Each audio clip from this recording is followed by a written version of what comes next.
Siddhartha has lived in the same town in southwest London suburbia for 50 years and always uses the same post office. I normally go by bus because it's nearby.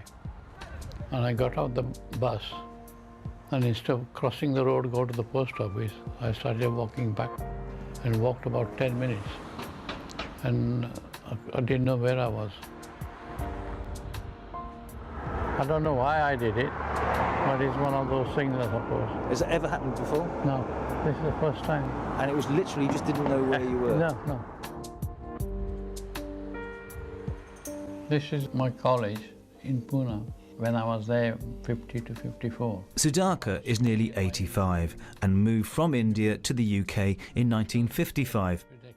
He says he's had a fulfilled life, working as a computer engineer until he retired. I don't know really. He also happens to be my dad, and in November of last year, he was diagnosed as being in the early stages of mixed dementia. So you remember all these things really well? Oh, yeah. You can remember it like it was yesterday? Yeah. Wow. Dad saw his symptoms as no more than a natural part of the ageing process and refused to accept that dementia may be the cause. He's always been a little bit absent-minded, but Mum persuaded him to go for tests. He did the memory test. I think he scored sort of halfway, not They asked me to name 10 animals. Yeah. And I could only name 5 animals. Not even 5, you could only remember 2. And then I stopped, I couldn't remember anything. I love my gardening. Yeah. You know, and also the fixing things at home. Dad's been diagnosed with mixed dementia, and it was at this point that I realised that with his cooperation, we can make a film to explore the taboos and stigma in the Asian community around this topic. Like a lot of elderly Asian people in the UK, my dad comes from a smallish community where, frankly, people didn't live long enough to develop dementia, and they certainly didn't call it that then.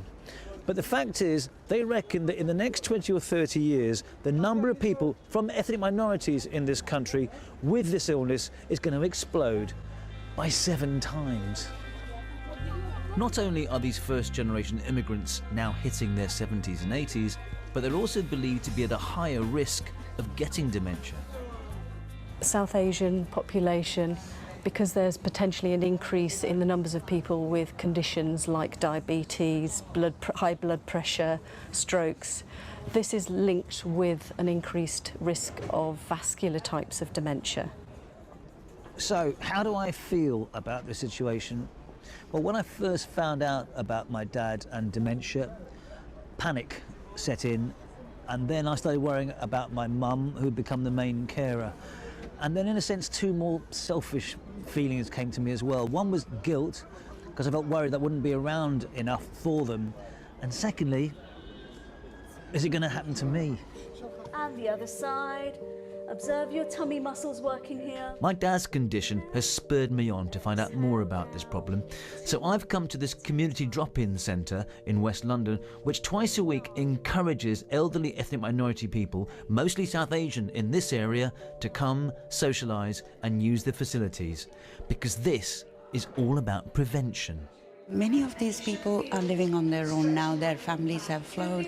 In my experience, I've found that loneliness is one of the main causes for people getting depressed, people getting ill. Back to the centre. Once we